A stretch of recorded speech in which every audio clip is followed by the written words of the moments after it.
kaliwat kanan. So kunin namin. Isa nang madagdagan pa lima yung mahirap na bangka, no? So mahirap pakipagsapalaran.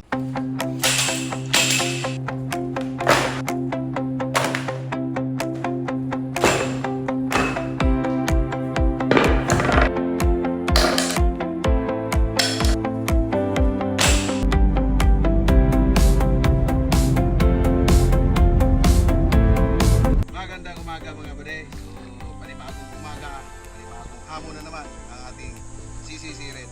No, so kasama natin ang ating kamali dito, si Batangginyong Spiro, no, isang patikang lokal na mamamala dito sa Batangas. No, so yan yung kanyang gamit. Gamit mo ba rin? So yan yung gamit niya, no? Isang homemade na spare gun. Organic. So tara, susubukin natin ang ating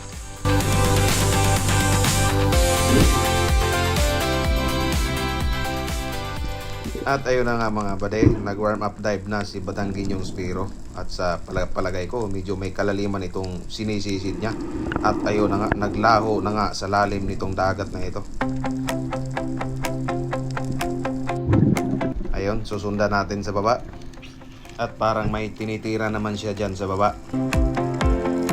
Hindi nga lang natin nakita kung ano yung kanyang tinira.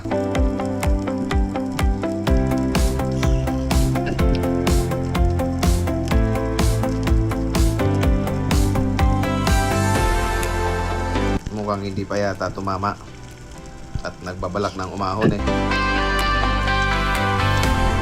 Mukhang hindi nga talaga tinamaan.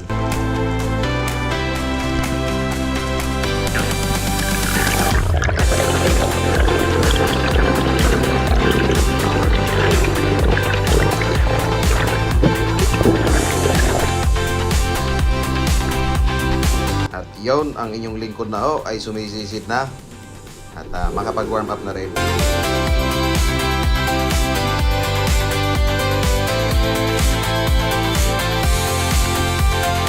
Hindot ka! Unang tira. Oh, sala. Nabitas mga bade. Sayang. May mga 1 kilo na siguro yung palagay ko. Kaso napigtas. Sayang ang padali natin. Medyo mababa ang tama eh. Ayan. Nakasisid na tayo ulit. At marami ditong samaral dito banda eh.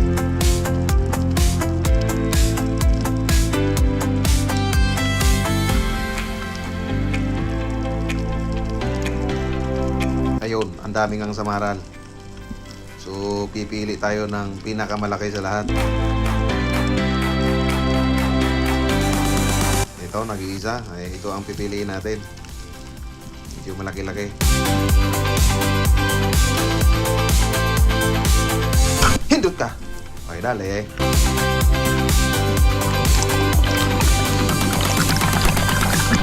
So ayun, sisid tayo uli mga bade.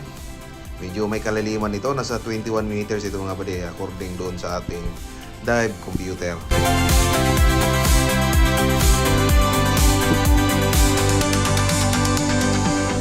Ayun, at naglubat nga riyan yung ating camera. Kaya hindi natin nakuhanan ng footage yung buong kaganapan. Nung nasa surface na kinuhanan ko ay saglit lang din at namatay uli. So drain na talaga yung battery mga bade. Yun, kakahon lang. So ito yung huli natin. Woo! Yan. 4 kilos. Papasok ng 5 kilo ito. Tapos samaral. Mga talakitok na maliliit. Mga table size. Meron pang coral trout. Lipte. Golden. Golden tribale o spotted. Yellow spotted. Saka bagis sa Bisaya. Ano to?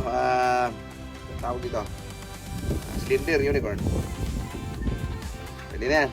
Okay. Ano bang ulamin natin dyan dati? Ito.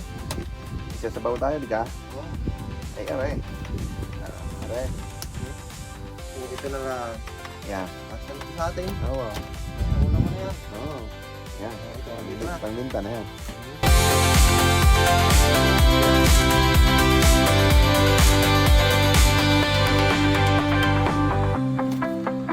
yung pang binda namin. Yan. Isisit na sa mahiwagang baol.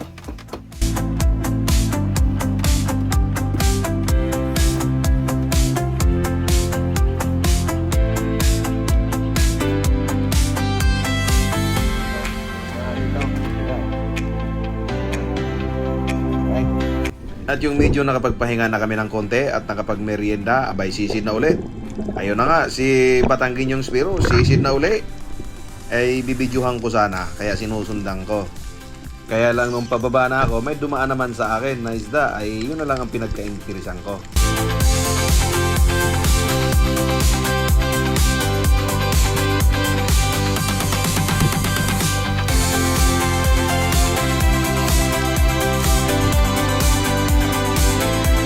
Oo, medyo maliit pa. Sige, palaki ka muna. Bumalik. Ay siya, hindot ka. Ay, tirahin na natin. Ito baka tirahin pa ng iba? Ay, sayang naman.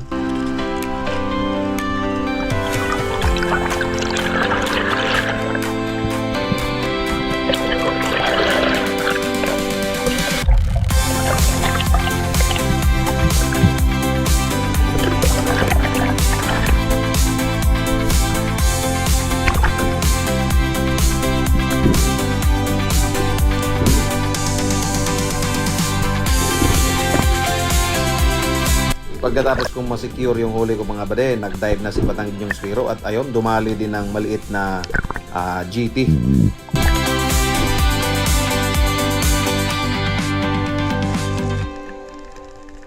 At yun, sisiduli ang isang hampas lupa na mamamana at magbabakasakali tayo na mayroon tayong isda na mapana. At yun, sinalubong tayo ng 3 managat at natira natin yung medyo malaki-laki sa kanila.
Kaya nilagay ko dyan yung pabigat ko. At nagtataka nga si Batanggin yung Spiro kung bakit ko nilagay yung aking pampabigat at yung aking pana doon sa buya. So hindi niya alam na ako pala ay magdideposito. At pagkatapos kong magdeposit, ayun, sisid uli. Kaya lang nakakaramdam ako ng kakaiba. At yun pala may bangka pala sa aking tapat kaya hindi na ako makakatagal sa ilalim. At nag-decide na umuwi na lang. At sa tingin ko delikado talaga. Dahil speedboat yung mga dumadali dito mga bade. Yun, ako na kami. Okay ba sana mamana? Gawa ng okay sana yung isda may laman. Kaso nakakatakot. Gawa ng yung foot traffic. Sobrang malala. Kaliwat kanan. Laki ng mulmul namin, no? Siguro pala talaga ito.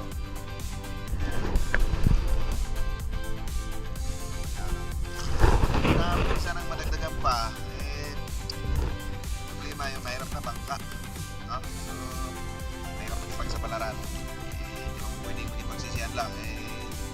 Lagi kayong tagilid at tayo sa ilalim. Kaya mas maigi nang tayo na lang ang umiwas.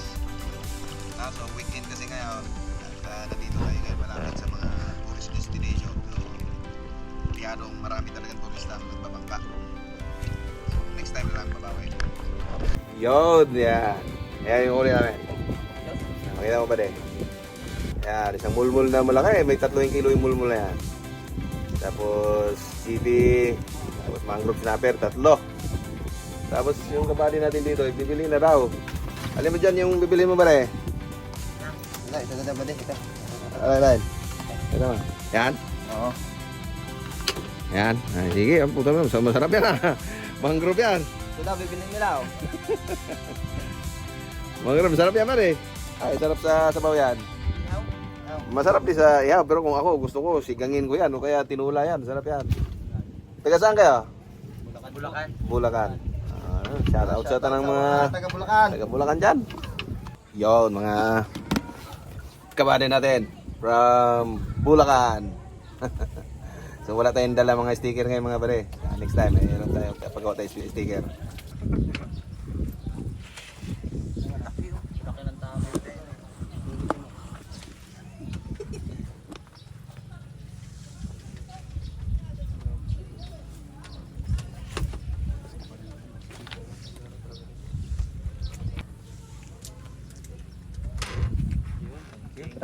Ayun, buhay na mano agad. Buhay na mano. Thank you. Okay, sige bare. Thank you. Thank you. Baka ba day?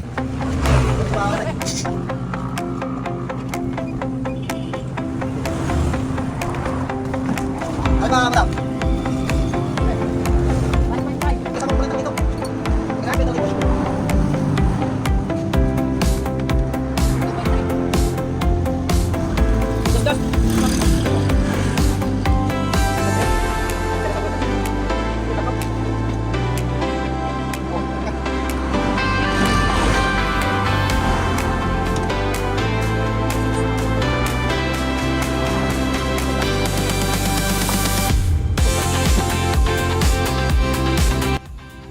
So ito yung ano natin bali, pinagbintahan ng isda. Maganda ang bintahan dito. 300 ang kilo ng talaga ito. Tapos yung pargo, yung mangrove snapper, 350 ang kilo. Tapos yung parrot naman ay 150 ang kilo. Tapos yung lapu-lapu ay 360 din ang kilo. So maganda rin ang bintahan nila dito ng parrot, eh, no? 160 ang kilo. Pwede na.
Isa lang ang katiro namin nila.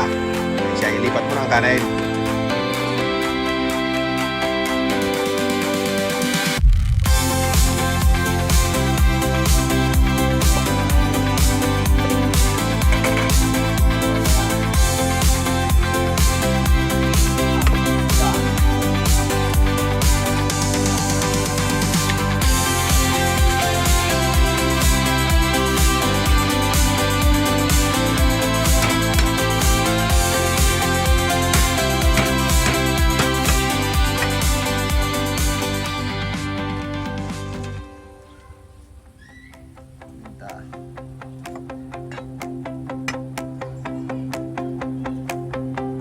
Bisik. Wagang sibuyas. Ngasain. Mamaya na ako.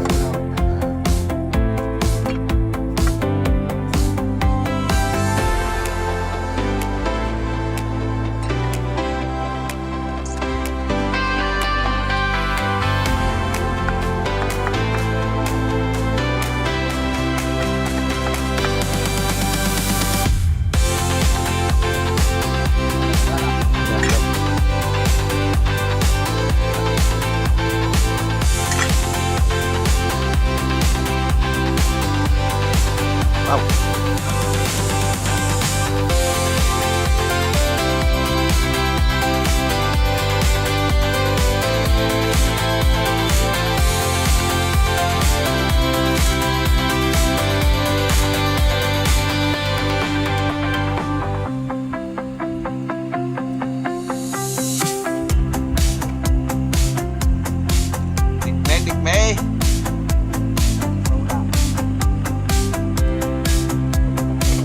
Pwede na ka.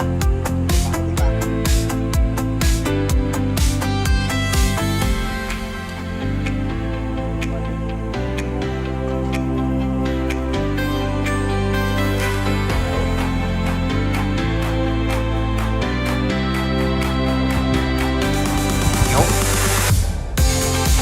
Yo. Ah. Tayo na ka.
Nangangalbiro na yung paningin ko eh. Umusong kami alas 12, ahon kami alas 5. Oh, kaguto.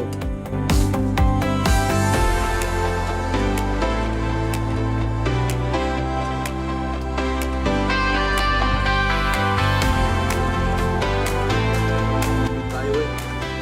Layo. Ito na. Grabe talaga. Sobrang init pa guys kanina.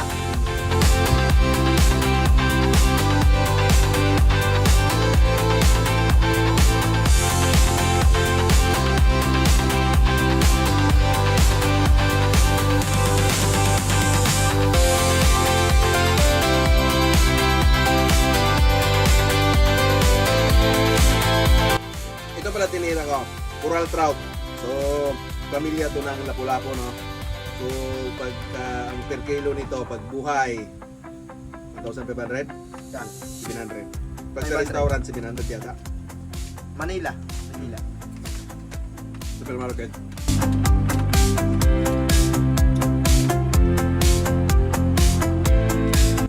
Pero sa amin, ay libre lang.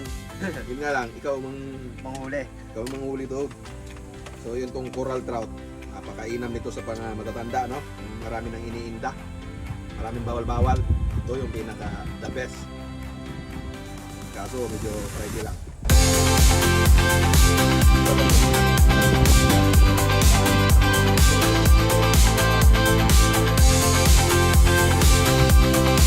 Sa bawat pagsisid, hindi lang isda ang hinahanap natin.